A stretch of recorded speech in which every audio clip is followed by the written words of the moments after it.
Mic check 1, 2.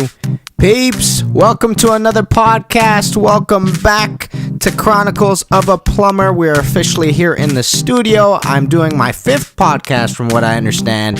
Today we're going to be talking about plumbing, of course, the life and times of Kenny Molotov, and anything that else comes up in our heads. I have an intro playing right now, but I can't hear it because of the whole Audacity thing that was occurring last week, if you remember. But I'm really excited to be here, and let's talk a bit, man. Guys, my name is Kenny Molotov. I am a YouTuber. I'm a plumber. I'm also a magician. I do music on the side. You could see links in the description below to all those things if you want to go to my magic channel. If you want to go to my music channel, I got one song up there currently that's sitting at a sad 7 views right now. I'll tell you guys quickly about that. But yeah, I'm a YouTuber. I do mainly plumbing vlogs and plumbing-based informational videos. And if you go to Kenny Molotov on YouTube, you'll be able to find me there and a bunch of different things. So let's just jump straight into it. Today is Saturday, May 19th. And peeps, I just need to send out my apologies to you if you were planning on getting into the royal family by marrying Prince Harry. Unfortunately, he is now a taken man. Miss Mackle stole his heart away, and now they are officially married. Funny story, I wasn't planning on watching this wedding thing because for the most part, I'm not quite interested about royal weddings, but I get downstairs this morning, try to start my day early on a Saturday so that we can do this, and then I could go to the house and do some heating, talk to you guys about that in a second. And I come downstairs and I'm cooking breakfast, and all of a sudden I'm like, oh yeah, today's a royal wedding, and it's all over CP24, which is our news channel here in Ontario, where you get to find out what the weather's gonna be like and if anything's happening in the vicinity of Toronto, Ontario. And I'm looking at like a cello artist just killing it in front of a bunch of British folks, and I'm like, what? Wait a minute, this is the royal wedding? And I turn to my mom, I go, are you watching the royal wedding? She goes, no, it's today at 10. All of a sudden, Harry and Mackle walk out, and I'm like, dude, they're done. They're married, and they get into the carriage. They start get taken around. People are losing their minds. So, if your hopes was to marry Harry, I didn't mean to rhyme those 2 words, but if that was your hope, I'm just sorry. You're gonna have to wait for another individual in the royal family to just sort of be single, and then you're gonna have to make your way in. But aside from that, it's been a good morning. I have heating to do today, and like I was telling you guys last week on the podcast, we're not much of heating individuals. We're a plumbing company, and heating is a completely separate trade here in Ontario, Canada. So, the house that my wife and I bought about 2 or 3 months ago, which we still don't live in, has no baseboard. Oh, it only has baseboard heating. So we called in our heating guy, the guy that we typically send out to do work with us, somebody we trust and love, to kind of price the job and tell us what it takes. And it's been taking 6 or 7 weeks because he only works on the weekends. And we've run into a ton of bad luck, by the way, because there was an ice storm in between there that kind of shot one of the weekends. And also our heating guy got super sick a couple of weeks ago. He even went all the way there. And I met him there, and his head was throbbing. You could see it. You could see it when you got there. He called me on the way. He goes, dude, can you please pick me up a coffee on the way here, because I'm dying. So I get there, and he was not lying. He looked like he was suffering, which is a little bit sad on his part because he was nice enough to drive all the way out there, which was at least an hour and 15 minutes for him. He lives literally on the other side of town, basically. Like, he lives really far away. So, I mean, he's a sweet guy. He's trying to help us out. But we are really excited to get this finally done because it's been taking forever. So as soon as this podcast is done, I'm not even going to be able to edit it, I don't think. I'm going to have to just jump in the car, drive all the way down there. And fingers crossed, man, today might be the exact last day of the heating, which is the same day of the royal wedding. Is it a coincidence, peeps? I don't know. but that's what I see, that's what I understand, and I'm excited about things to be done because my wife and I have been aching to move in to a house that we're already paying a mortgage on, if you know what I'm saying. So might as well get the benefits of living in it if you're already paying the mortgage. So really excited about that. Hopefully everything works out. Let's pop into YouTube really quickly and figure out what's going on. Let's talk about our current analytics. Kenny Molotov, the YouTube channel, is sitting at 1,648 subscribers as of this morning. I saw it earlier this week at 1,649 subscribers. So I ain't going to say nothing to that one subscriber that left because they're gone and, they're not going to hear this anyways, but I'm heartbroken about that. Here's what's going on. I uploaded two videos one video as of last week. This should be the second one coming out. I uploaded one called How Much Money Do Master Plumbers, Apprentices, blah, blah, blah, make? And I've gotten some pretty good feedback from you guys, which I'm really, really blessed to see and hear. It's a question I've gotten a lot about how much money do plumbers make, because a lot of people getting into the trade are, a lot of times when I hear from you guys, it's like you really want to try something new because you're sick of the place you're in and you think working with your hands is going to be something that you're really interested in and you really enjoy. And then there are others of you that are coming right out of high school sometimes thinking to yourselves, man, I'm not really that interested in the whole school thing, which is totally an understandable thing. Some people like school, some people despise it. And you guys are thinking, you know what? Why don't I join a trade? You probably keep hearing people say, join a trade, man. You'll be making tons of money. So you just want to find out what is the actual worth behind being a tradesman, specifically in the plumbing field. And like I said on the video, I got a couple of subscribers that asked me this directly, and then I've been asked this question by a bunch of people out there. So LT Chapters and also I think it was Sandeep Kumar, you two guys really prompted me to get in and get onto this topic and get it done, and I really appreciate you letting me know. That's another thing, peeps. Letting me know what you guys want is really useful because I know where to aim the metaphorical weapon. You know what I'm saying? I know where to sort of start shooting and editing videos, especially if I get questions on something quite common. Like, in other words, if many of you are saying the same thing, I'm like, okay, that's easy. A couple of you want to see a video of installing bathtubs, or in this case, about how much money plumbers make. So let me know. That's something I'm always open to. If you guys have an idea of a video you want to see, let me know. That would be great. There was a video I was planning on doing. A individual had messaged me. Don't remember the person's name. And they were asking me about whether school was important or not for plumbing. And I responded thinking to myself, this is a great idea for like a quick Q&A. And I responded saying, hey, look, I'm going to answer this for you. No problem. I'll probably shoot a video doing it. And then the whole comment just disappeared off of YouTube. Gone like the Bermuda Triangle, gone. Oh, by the way, you remember last week when I was really tired and I sounded like frog-throated? Well, this is my little antidote today to make sure that doesn't happen. But from time to time, I'm going to take a swig. Is that how you say it? A swig of it? So you just got to bear with me. Let me get some caffeine in the body.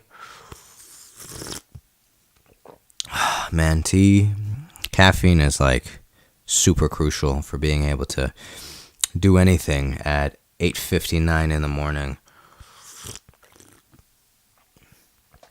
So that was the video I uploaded as of Wednesday, and it was it was a mission to actually edit that video. That video was quite difficult, and I think it's because there were so many elements to it. I really wanted to give you guys accurate results and accurate answers. I think that's the most important, because there's a lot of hearsay out there, and there's a lot of hearsay about how much plumbers and tradespersons make. And in my mind, I wanted to make sure that your numbers were something of real value, because I think there are a lot of people out there that think plumbers make a ton of cash. Now, don't get me wrong, I think we make really good money.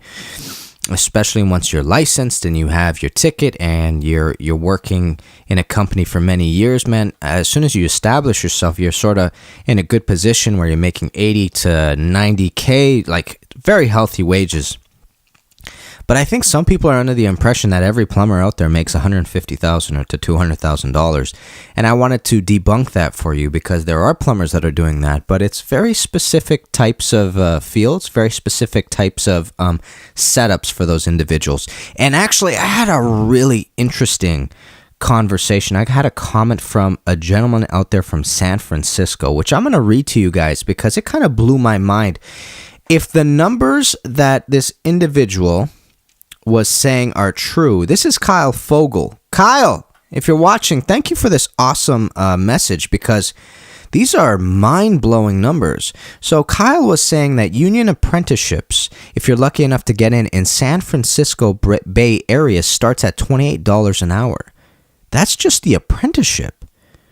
Apprenticeship, $28 an hour. Apprenticeship. Guys, that's huge. Imagine first-year apprentices making $28 an hour, with an increase every 6 months for 5 years when you become a journeyman at $70 an hour. Whew! $70 an hour. Not bad considering the benefits and retirement package. Non-union journeymen pull in over $100,000 more often than not. Most one-man shows charge between $140 to $180 per hour. It's no gold mine, though. Real estate and rent prices are so disproportionately high here that it's difficult to stay ahead even with those wages. Don't ever let any market deter you from a trade or obtaining a skill set with real-world value. Take great pride in protecting the health of the nation. Kyle, I couldn't agree with you more in that last section of this paragraph. But it's really interesting to hear this, because I assume that these numbers are true, and if it is, you got to consider that sometimes from what I understand, especially from this, that plumbers make money according to the place that they live in the world, right? In San Francisco, if money is so expensive, that $28 an hour starting out and then $70 an hour later on as a journeyman still doesn't allow you to get that far ahead. We're talking about a cost of living that is ginormous, huge. Consider charging $140 to $180 an hour, and still having, like the fact that people aren't saving most of this money and getting really far ahead, as Kyle's saying here, it really lets you know that there are certain places in the world that you have to charge more as anyone working there and living there. But even so, you can't overcharge, because people will not call you, and they won't call plumbers. They'll call handymen instead. So that's really interesting, and that's why averages are really... they are averages. They're numbers that fall in between all the numbers that were ever given. So a big number that was coming up, especially for a lot of states and in Canada, was plumbers make on average somewhere around $32 an hour. And I don't know where that is in the hierarchy, but that's something that I've seen for sure. And the Venn family has reaffirmed that that's typically a wage that they're getting in their trade. And the Venns own their own plumbing company, and they were saying to me that they make around, plumbers start off at around $14 an hour. That's the apprentices, and every 6 months there's a bump up in raise. Let me read it. Guys, by the way, the Vens, thank you always for being so supportive and giving me your 2 cents on things. I really appreciate it. Our union average journeyman, it makes around $32 to $34 an hour here in Portland. And then the Vens were talking about their apprentices. They start them at $14. Every 6 months they get a raise, but they adjust that rate every 6 months according to the average journeyman, blah, blah, blah. Average journeyman wage, so it's usually a little more each re-rate. Okay, so they also account for inflation, essentially. And that's pretty typical here in Canada, Ontario, Canada as well. The minimum wage just changed here in Canada, so it's $14.75, and it's going all the way up to $15.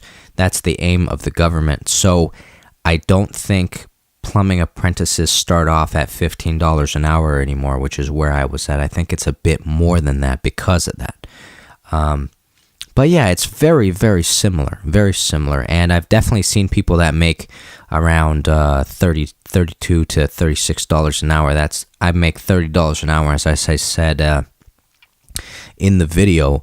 I laid it all on the table, basically, and I was talking about how a friend of mine who's in the union makes around $38 an hour, and there's a difference between union wages and non-union wages at all. So if you haven't seen the video and you're interested in how much plumbers make, take a look at it, because not only do I tell you my own personal experience, anecdotal experience, but I also talk to you guys about, I dive into the web and I show you guys the websites I'm going to and finding out the information, and that's where it got interesting, because the averages were very similar to what I was understanding, and then there were certain places where people were saying that plumbers make like over $100,000 to $200,000 a year, and that's for me, that's quite rare to see. Not the $100,000 mark. I think that's doable, especially if you're in a union job and your wage is high and you're allowed to do a ton of overtime in that union.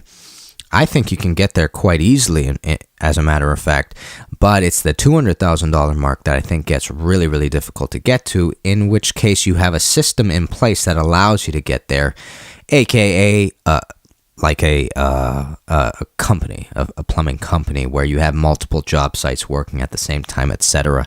So that was really interesting as well, because I think when most people talk about plumbers, they go, "Oh man, you're rich, aren't you?" No, I'm not rich. I make a healthy wage currently, but I'm not rich. But I feel like the layperson is constantly thinking to themselves, "Man, plumbers make like over $100K a year, easy money," sort of thing. And that's not the case as of yet. In San Francisco, though, that might be quite different, right? Because the Kyle was saying that making $100K a year is quite often, specifically because of the high cost of living down there. So that's interesting. In Ontario, it's not as common to get up to the $200,000 mark, from what I know, unless you have that system in place. But I think I already beat this horse dead, and I'm beating a dead horse still. I think all you can do right now is, if you're really interested in that topic, take a look at the video. It's got a bunch of information there. Take a look at it, and if you guys have any more questions about wage or whatnot, any other ideas for videos, I'm always open to listen to those ideas, because you are my greatest source of motivation in regards to choosing what videos to do. So feel free to let me know in the comments below if anything comes up to mind. Also, I just want to do this quickly. I don't know if I lost any of you, if you're still watching, but here's what I want to do. I want to put my email right down here, vingavol@hotmail.com. Here's what I want you to do. Do me a favor. Is it at Hotmail or Gmail? Let me double check for you guys, because I just said something that might be a discrepancy. It's at hotmail.com. Do me a favor. If you ever have questions for the podcast itself, and you want me to address any issues there, or you want to write out a story of something that happened just so that we could read it on the podcast, I think that would be super fun. Every time I've listened to podcasts where the podcaster gets to listen into the people that are watching it, and we get to hear stories. So I've always enjoyed those premises. So if you're interested in sending me a story about a funny plumbing story that ended up taking place, or you have any questions that you want me to answer directly on the podcast, I would love for you to email me right down here at vingavol@hotmail.com. And in there, in the description, write plumbing podcast question or plumbing podcast story, and I'll print those bad boys off and I'll read them out, and we'll take it from there. Let's see if we can get at least one next week. Well, no, you guys send me as many as you can for next week, okay? If you are interested in that, I think it would be a lot of fun. But let's continue on with the show. We are going to talk about what I did this week, and then, like I said, I have to run off to the house and get this heating done, because we need to move in at some point in 2018, I hope, okay? So I had the week started off pretty chill, and then all of a sudden it got crazy, and then towards the end it petered out and got chill again. So first and foremost, on Monday, May 14th, I took the day off. It was a doctor day. So I went and got a checkup recently, and then I was referred to a dermatologist, as you guys probably know, through the acne scars that I have acne-prone skin. So I had to go see the dermatologist just to make sure we had everything under control. And I ended up taking off the entire day, which was good because I got to edit that video for you guys, which I brought out on the Tuesday night. So it was a blessing in disguise for both you and for me to have that day off. Tuesday, my friends, we did a bathtub, and I ended up recording this bathtub, so at some point it is going to be a vlog on the channel, which is good, but I know I've done a million bloody bathtubs within the past 3 or 4 months. Honestly, like I've always said to you guys, bathtubs have always been our most exhausting fixture to install. I think we're getting better, man. I think we are. I'm knocking on wood. I don't want to jinx us. I think we're getting to the point where we know what's involved, and the problem solving isn't as bad anymore. You know, when you first are introduced to a fixture, not only do you have to figure out what the fixture units are and how big the pipes have to be, but you also have to be aware of its shape, and you got to worry about what's the easiest way to take this irregular shaped thing, like a toilet. You don't see that in nature. Like a bathtub, you don't see that in nature. And you got to figure out how the heck you're going to get it in between the walls, or, you know, on the flange or whatnot. And I think we've reached that, you know, we're at the top of that hill, of that parabola, you know, and I think we're walking down. I think it's getting easier. I hope I'm not jinxing it right now. I'm sure there are bathtubs out there that can destroy a day for me. As of right now, I don't think I'm that good, but I think we're getting to the point where bathtubs aren't as menacing as they used to be. Tuesday, we did a bathtub. That's basically it. It was exhausting. No, hold on. It wasn't that exhausting. It was a little bit difficult, but I'll show you guys that in the video when it comes out, hopefully within the next week or so. On Wednesday was the longest day of the week. Wednesday, we did a 11-hour day. Started a day at 8. We got home by 8 o'clock as well. It was just, whoa. All right, so Wednesday, let me give you an in-depth overview of what happened on Wednesday. On Wednesday, we went to change a couple of faucets, but these faucets were not complying with the plumbers, okay? They were just not on good terms with us. Here's the difficulty, all right? I've installed a kitchen faucet a million times in my life, but if there are obstacles in my way, it becomes difficult. As soon as I got under this sink to dislodge the old faucet, I noticed that it was, first of all, an ABS trap. Sorry about that cut. Had to make sure that the video was still recording. It was about to cut out on me. First of all, it was an ABS trap, and this was in a condo, all right? And in condominiums, you're not allowed to have ABS pipes. And I've been chewed out about this issue before, but here's what I was taught by plumbing teachers, that ABS pipe is actually toxic once it's burned. Now, according to a bunch of other plumbers on Reddit, I'm the big moron, and it's not that it's corrosive and toxic to the individuals that are inhaling it burn. It's more so that it's got a burn factor. It burns in a way which is toxic to humans. In other words, I know it sounds like I just said the same thing, but there are regulations on how a pipe burns and the amount of smoke it produces. So when you do condos and high-rise buildings where it's residential, you're supposed to use either copper, you can use brass, you could also use cast iron in those buildings.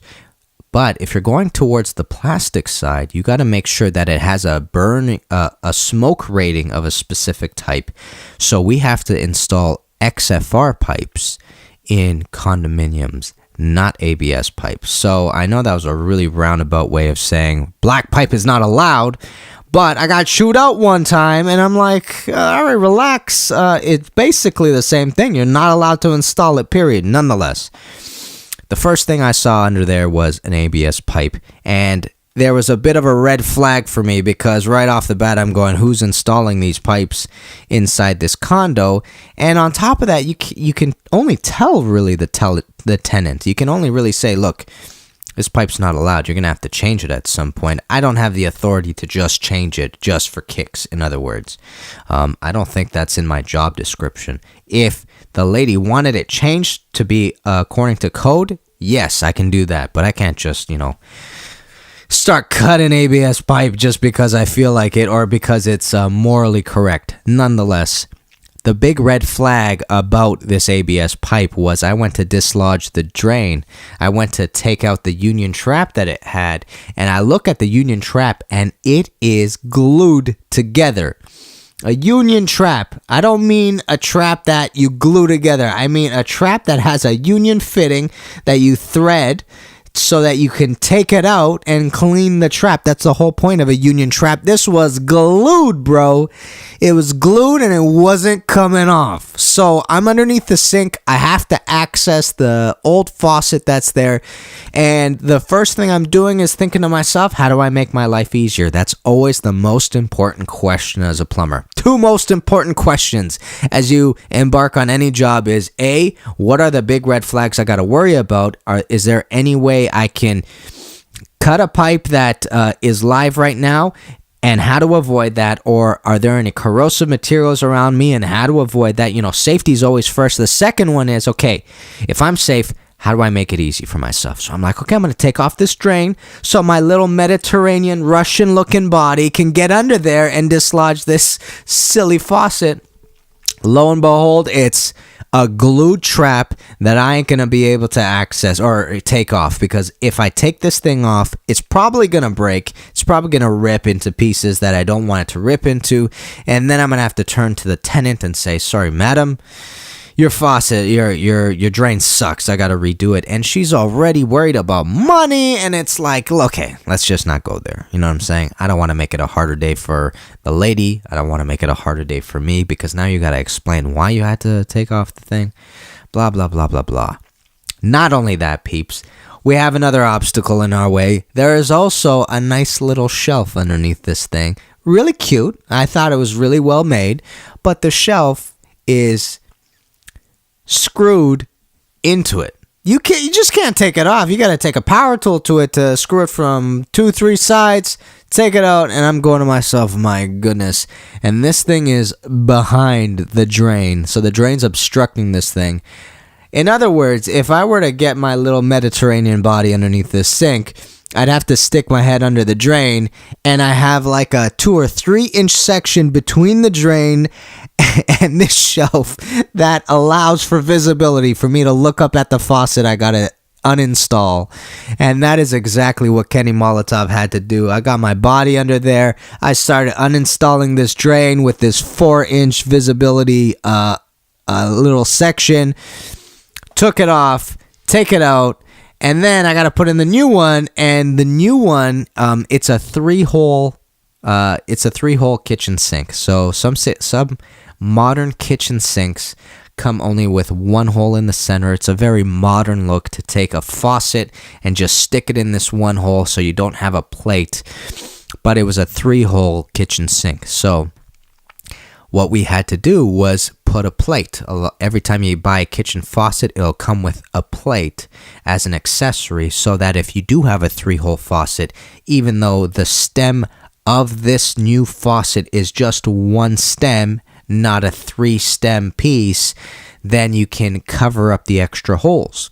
So I decide to grab this plate because it's a 3-hole kitchen sink, and I realize that if you looked at the kitchen sink, 2 out of the 3 holes were actually drilled into. One of the sides was completely still wood.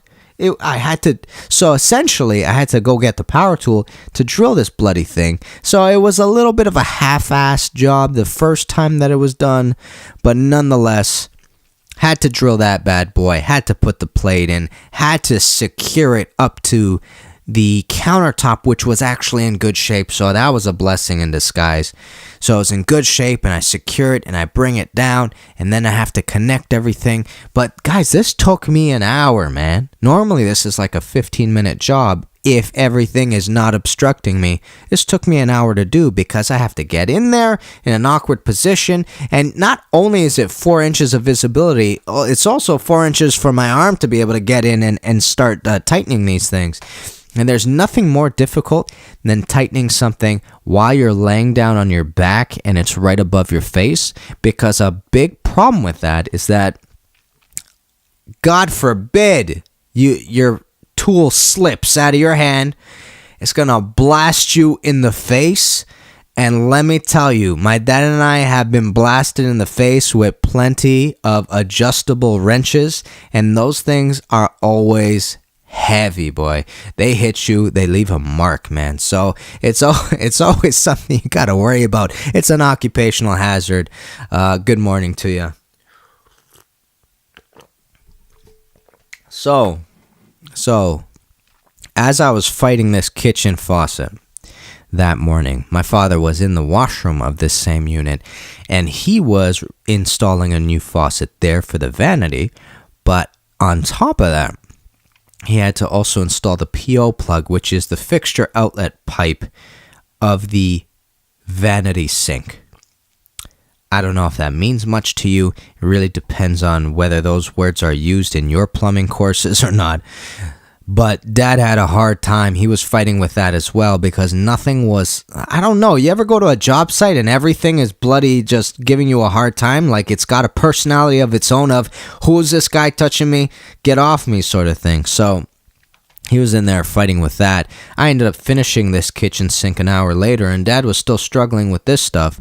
So finally, we got that bad boy done, and we embarked on our next plan, which it got a little hairy really quickly. So the next place we went to a restaurant that we've been servicing for a couple of years on the Danforth. And if you ever come to Toronto, Ontario, and you want to go get some really awesome Greek food, the Danforth is what you're looking at. The Danforth is the place to be. Taste of the Danforth is where it's like a little festival that occurs where all the restaurants on the Danforth kind of come into the street, and it's like a street vendor sort of thing. So you walk up to every restaurant and you try something little. So the Danforth is known for being Little Greece, kind of, you've heard of Little Italy. It's Greece, essentially. I don't know where Little Italy is, to be honest. That's another section of Toronto. But if you ever want Greek food, the Danforth. And if you ever want to go to a fun festival, Taste of the Danforth. That's what you're aiming for, okay? So, we work at this restaurant for years now. We know it inside out. It's always a nightmare to work here. Peeps, I don't know. Like, as a service plumber, at the bottom of my list of places I want to go is restaurants, okay? That's just between you and I. Don't tell the customer this. Don't tell them that I don't enjoy it, because I don't want them to get upset, but I don't like restaurants, and I'll tell you why, okay? As soon as you walk into a darn restaurant, it's that smell of grease when you walk into the kitchen. That smell just hits me in the nose, and in my head I'm going, we're here. This is full throttle restaurant service time. So that smell gets into my nose, and I go, okay, we got to do this. Let's go. Every time we've gone into a restaurant, it's always been really difficult because the restaurant cannot stop working. I think that's the hardest part. When you go into condominiums or you go into houses, people can stop accessing that washroom for a little bit of time because they get it. Look, bro, you need space. You need to go under that sink. You got to work. You don't want somebody stepping over you as you're doing that. In a restaurant, that's not occurring, my friend. It is working as you are working. So in other words, you're snaking a drain in this restaurant because their sink ain't working, and this drain is right beside the kitchen fire. You know what I'm saying? Like, it's right beside the grill, and the chef is literally stepping on your back to get over you so he can go get the cabbage or go get the meats or whatnot. So it is always so busy in restaurants, man. It's always so crazy and it's super uncomfortable because the space is always just the size of me, and then there's 8 people in there, and we're obstructing that entire communal space of getting from one end to the other because there's a big drain machine in the way, and they want us to do the work, but they're not going to stop and let the business kind of take a 15-20 minute break. And I get that. That's not the complaint. The complaint is it's always uncomfortable, man, and it's always 80 degrees in there in summertime because people got the fire going and I'm sweating buckets. So as you can tell from my passion, I love restaurants. They're my favorite thing to do, you know what I'm saying? But that's why I'm not a big fan of restaurants. I'll do them for the rest of my life, but you got to give me that 10 to 15 minutes of complaining that I just did from time to time. I just need to let it out, blow off some steam, and then I'm back in it. The head's in the game. I'm ready to go, okay? So just bear with me. So we get to this restaurant, and the first thing that we have to do is ascertain where a leak is coming from. And what we do is we go underneath the kitchen sink. It's actually a bar sink. So we go underneath the bar sink, and this bar sink has seen better days as of 20 years ago, okay? It's 20 years overdue from seeing its better days. Man, I don't even understand the type of... oh, this bar sink was like... It feels like there was a bunch of amateurs that came together and decided, okay, this is how we're going to repair it. We're going to take a piece of sheet metal. We're going to grab foam spray. We're going to spray the bottom of this thing until at least 4 or 5 bottles are done. And then we're going to stick this sheet metal back up and we're good to go. That's what happened to this sink, okay? It's seen better days as of 20 years ago, as I'm saying. So we get under there. It looks like a disaster, first and foremost. The drain work is... It's such a tight space under there that the drain work has to be really cramped and really precise. You have a... So here's what you got to imagine. It's a double compartment sink. On the one compartment, they keep just ice. On the other compartment, they can actually wash things like cups and stuff like that. But even to the right of that, they have a cup washer, like a dishwasher, a small one, specifically designed for just cups and like the dessert plates. You know what I'm saying? They have that to the right. So the piping is like everywhere. And in order to access anything... Peeps, you got to get behind this piping, and the piping is maybe a 6-inch gap that you can look into, but there's no way you're getting into it. They once asked us to replace a faucet on this sink, and we looked at them like this. Like, you're joking, right? Because I have to literally take a Sawzall to all your pipes, cut them. That's the only way it's happening. I got to cut them all. And then I got to redo all your piping after that. There's no way to salvage this stuff. It's that tight. The P-trap, my friends, the P-trap is sitting. It's sitting on the bottom shelf of this unit. It's sitting there. So if I were to take out the union, it ain't happening, bro. It ain't happening at all. I have to cut this thing. So we get there. We look underneath the sink, and we notice... Guys, we went there 2 or 3 times this week. Like, they're having a bad week. So you just got to bear with me for a second. I got to figure out what the heck we did that first day. Right. So we cut it. And we put a union. What was it? Man, I can't remember. Does it say here what we did? I remember cutting it. But I don't remember how we replaced it. Oh. No, that was the second day, I think. That's what's killing me right now. Hold on. So we went there on Wednesday.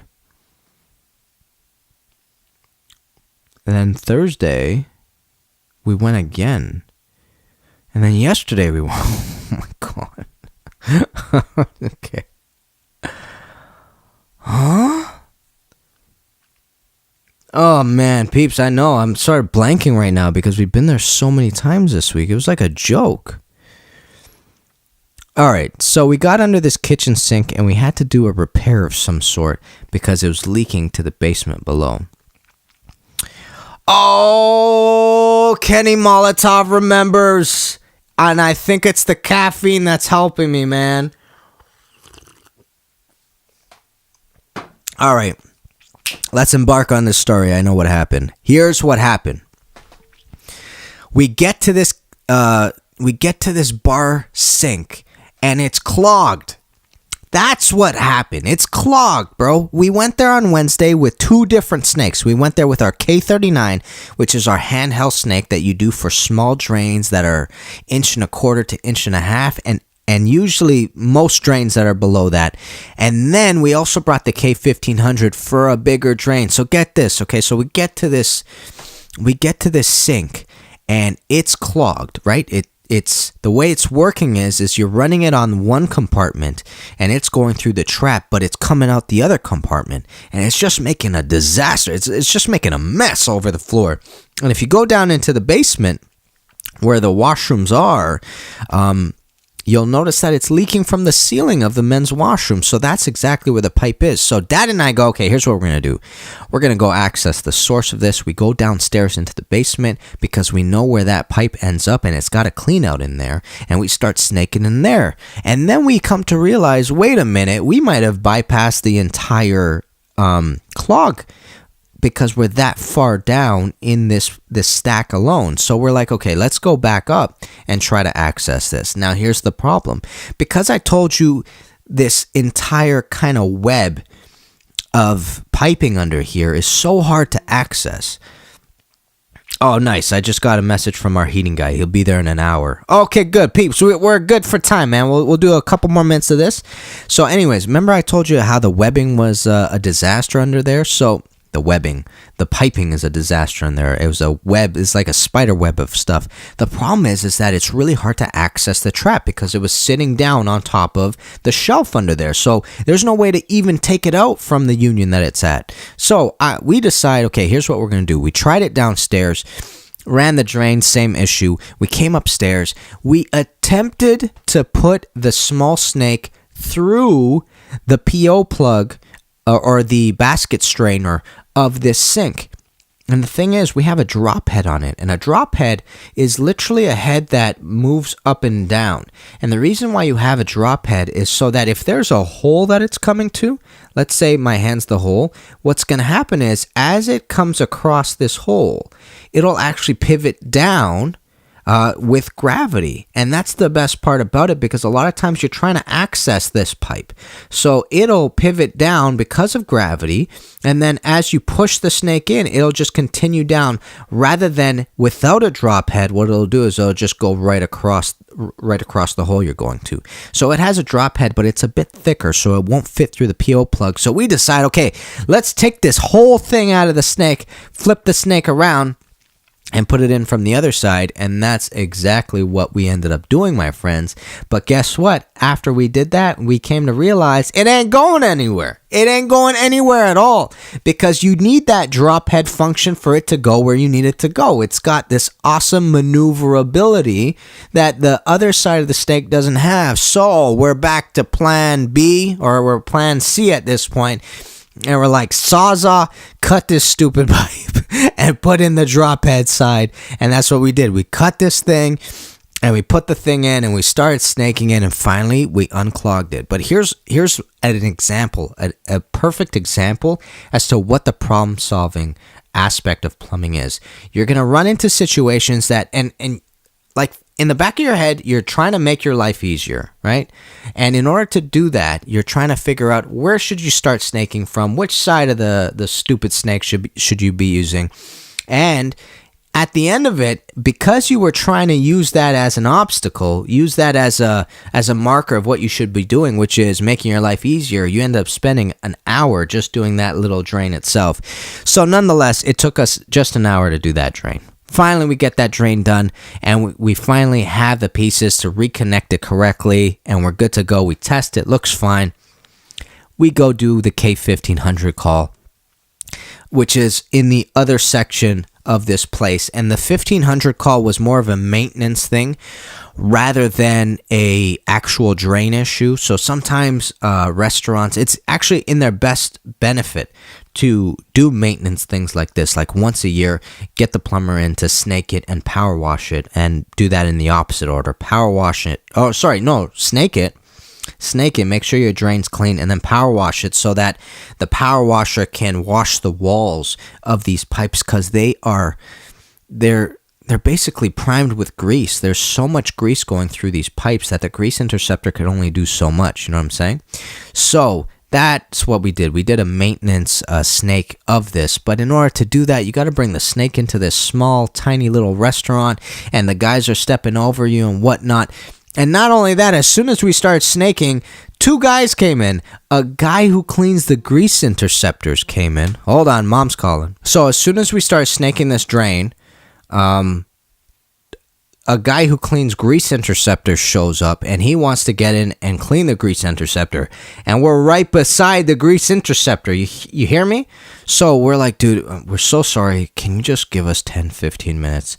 So he was a sweet enough gentleman to say, yeah, no problem. But we still have chefs jumping over us, standing on my shoulders, trying to get something else.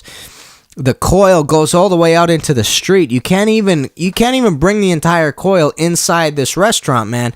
So, look, I know I'm complaining and I'm whining right now, but it wasn't easy. That's what I'm trying to say to you guys. It wasn't easy, okay? So we got that done. And get this. We tested both drains. Everything's fine. I wash up. I take everything to the truck. I start having lunch. And 15 minutes later, we get a call from that same restaurant and goes, hey, you guys got to come back because the floor drain in the basement's clogged. The floor drain in the basement's clogged, bro? What do you mean? We were just there. And Dad and I are looking at each other like, are you joking? So fortunately, we didn't leave yet. We were just in the parking lot having lunch. So we jumped back in to the restaurant with our small K1500, and all we had to do, it was a really quick call. We had to plug in, throw the K39 in, and just snake it really briefly. It was just right at the surface of that trap. The floor drain was its own clog. So in other words, sometimes when you unclog one drain, you'll clog another because whatever that blockage is getting pushed, and sometimes it'll push somewhere deeper inside the pipe. So you think it's unclogged because your kitchen sink's working, but all of a sudden the floor drain in your basement's coming up. So a lot of times that happens. So we're thinking to ourselves, oh my goodness, did we end up making a bigger mess of this with the maintenance snaking that we did? It was just the floor drain doing its own silly thing, thank goodness. So normally we're done at this point, and it was like 2:30, 3 o'clock in the afternoon. But nope. Dad had more calls, and we had to go to a place to do a backflow preventer. Peeps, this was my favorite backflow preventer ever. That's the word I was looking for. And it was a lot of fun. And actually, go on to Instagram right now. If you don't have me and you haven't added me, go on to Instagram because I took pictures of this thing and I showed you guys exactly what we were doing on Wednesday. It was ginormous, this backflow preventer. Let me see if I can show you a picture right now of what I'm talking about. That's right. Yeah. Okay, so I don't know. Can you see this? Can you see that? Oh, no. Right there. Yeah, that's the one. Okay, go like so. So check this guy out. Okay, so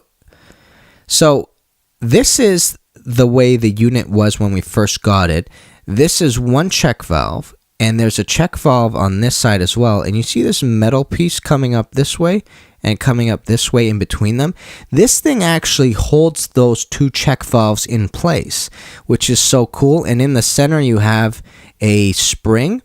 And that is us doing the backflow test afterwards. So check it out. If you haven't already I guess the word subscribe. No, if you haven't already followed me, that's the word, on Instagram or Facebook, check those out as well, because if you want to get up to date things, I'm always on Instagram for sure. Facebook, I upload whenever I upload a video, sort of thing. So nonetheless, check that out, because it was a riot, man. I've become this sort of trades nerd where I love seeing things get deconstructed and putting them back together. I got that little bit of engineering interest in me, so it was a load of fun to do. But basically, this thing right here, this thing is a double check valve assembly. And I was telling you guys last week what a check valve is. It's essentially a one-way door. So water is allowed to flow out the door this way, but as soon as water comes back in this direction, this door is intended to close on you. So the water can't get back. And backflows are designed to make sure that that doesn't happen, because sometimes you can get contaminants to come into the system because water's flowing in the wrong direction. So these things are installed. So this is a double check valve assembly for a building that we service. And buildings, because it's residential and a ton of people are living there and they're drinking this water, it's super crucial that you have backflow preventers, because you're going to get a bunch of people sick if you don't, man. And there are some terrible stories I heard from plumbing school about people getting contaminated. And we're not just talking about super sick, man. These contaminants can actually harm people. They can lose their lives because of it. So anytime I do a backflow preventer, I'm very aware of how important it is and for the people of this city. So that's one thing to keep in mind. And on top of that, it was really cool to see this thing come out and put it back together. It was a lot of fun. So that's what we ended up doing. But our day didn't stop there, peeps. No, not for Sigma Plumbing and Kenny Molotov. We ended up going all the way out to Mississauga after to do another restaurant. And this one was a little bit difficult, I gotta be honest, but I ended up figuring out a really easy way to kind of solve the issue. We get all the way out to this restaurant. We probably got there at 6 p.m., right? As we get in there, we notice that there's a pinhole leak underneath a 3-compartment kitchen sink. These sinks are huge. If you go to my coffee shop rough-in video on the channel, you'll see me roughing in a couple of kitchen sinks, actually. But here's what ends up happening. There's a pinhole that's leaking underneath this thing, and nobody realizes this, and the whole floor on the opposite side of this wall is completely submerged in water, but it's underneath the tile. Isn't that weird? So you step on, it's actually hardwood, so you step on the hardwood, and all of a sudden water starts coming up at the lowest part of this place. It was crazy. A ton of damage. So we get in, and we have to find the valve. We shut the valve off, and we cut this pipe. And the problem is, it's got a constant stream of water coming down. And for those of you who have ever soldered, you know that any sort of water introduced to the system where you have to solder is always going to be a nightmare of a place and a nightmare of an obstacle to deal with. So, Kenny Molotov, who's dealt with this before, and I'll tell you exactly the video that it was the Gong Show before Christmas. This Christmas, I had a day where I couldn't shut the water. I tried soldering for 15 minutes. Man, that was a bad day. Check that one out. Because of that situation that occurred to me that day, I knew exactly what to do. I turned to my dad and I go, we were just about to assemble and solder, and I turned to my dad and I go, Dad, do you have any shark bite connections? Any shark bite couplings? And my dad looked at me, and it's like you saw the light bulb come on. You know what I mean? He looked at me like, I do have a shark bite coupling. And he runs out to the truck like a maniac. He was so excited because he realized exactly what I was thinking, and he knew where I was going with it, and he knew it would make it that much easier. So instead of getting in there and trying to solder it, what's going to happen is essentially you're not going to be able to heat up this pipe the way it needs to be heated up so that the solder will take. That's the hardest issue about introducing water to this pipe, this copper pipe right here. So what I can do, though, what I can do is I can create the lengths of pieces. So what I needed was a small section this way, a 90 and a small section that way, but I was going to put a coupling here and solder this 90 at both ends, but because water was coming down here, it would have taken forever to do and a ton of frustration. So what I realized was I can create this piece on its own. I can actually take a small little length, solder it to a 90 on this side, take a small length and solder it to a 90 on this side as well, and do that without being there with the water. So do it on the side. And then all I need is a shark bite coupling, which will pop into this one. We pop it onto the original pipe. And the best part about this was the valve that we were connecting to was a compression valve. And a compression valve has a nut with a disc on the inside that once you tighten it, it becomes watertight. So as soon as I said that today, I said, Dad, do you have a shark bite coupling? The sparks went off, the light bulb came on. He was like, yeah, I do. And we finished that job within like 10 minutes. Honestly, that could have been easily a 25 to 30 minute job if we didn't have that shark bite coupling. That is exactly the place you need shark bite couplings. They're always super tight spots because we were underneath this kitchen sink, and they're always really difficult variables, and that's where you normally use a shark bite of any sort. Now, the only downside to shark bites is that they're expensive, but definitely worth to keep in stock in your place because of situations like this as well. And as one of the plumbers on the channel also told me, it's also really useful to have compression couplings and compression fittings as well, because for the same reason, if you can't solder because water's introduced into the system, then these things work as a dream. So we went there, we did that, then we had to do a couple of urinals, which took a ton of time. We didn't finish the urinals that day. We had to come back essentially yesterday and do them. But we left that place around 8 o'clock. Yeah, we left that place 8 o'clock. I got home right around 9.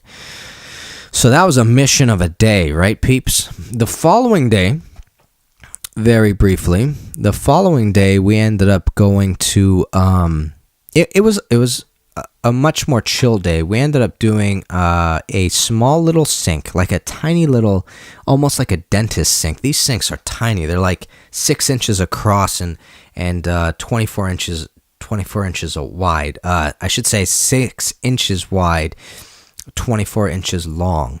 A tiny sink. We had to do one of those. And then we went back to that restaurant I was telling you about. And in that restaurant, under that exact same sink that we were dealing with initially, which was the bar sink, they were having a huge leak under there. And we're like, what the heck's going on? Have you ever heard of an indirect drain? An indirect drain is essentially a funnel that's put under a sink to collect the water as a drain. And the reason why this occurs is because these sinks are designed to wash food inside.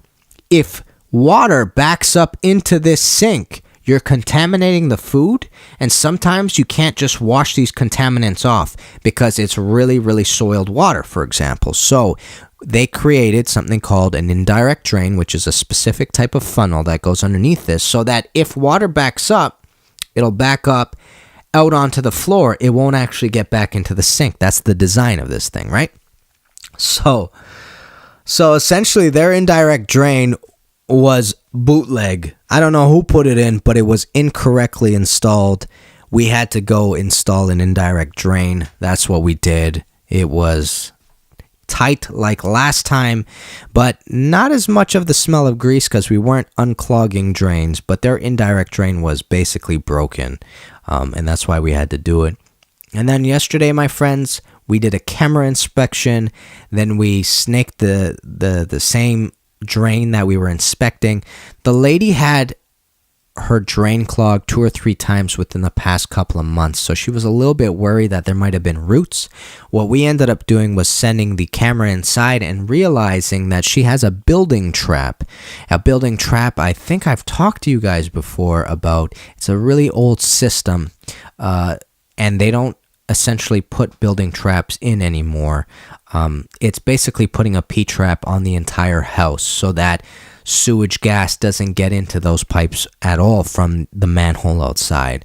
So what we noticed is that the building trap was there, and over time, the building trap always causes more issues than is a good thing. So, we did end up snaking. We did end up clearing some stuff out, but it wasn't as sinister as she thought it was going to be, because she thought it was going to be roots or whatnot. So she was very happy about that. And then we went out to that same restaurant that I did that compression or shark bite coupling to. We went there to fix the urinals because the urinals were just acting a whole ton of silly. We did that. And then we went back to this restaurant I told you about, yes, which we did twice this week. We went back, one final time yesterday because their drain was leaking again. Bro, it's been a week, you know what I'm saying? It's been a week for this restaurant. It's been a week for us. And that, my friends, is the plumbing podcast of this week. So, peeps, I wanted to thank you again for all the support. Thank you for listening to the podcast. I really appreciate you guys. Please do me a favor. vingavol@hotmail.com. If there are any questions that you have next week for the podcast that you want me to read out, or any good stories that you really want to share, I would love to get that up and running here on this podcast. And I'm going to try to be doing this every Saturday. I hope you guys like the video accompanying with the audio, because that's what I used to do before, and this is a little bit different. So thank you for watching. Like, subscribe, comment below, and I'll see you peeps very soon. Kenny Molotov, guys. Peace, baby.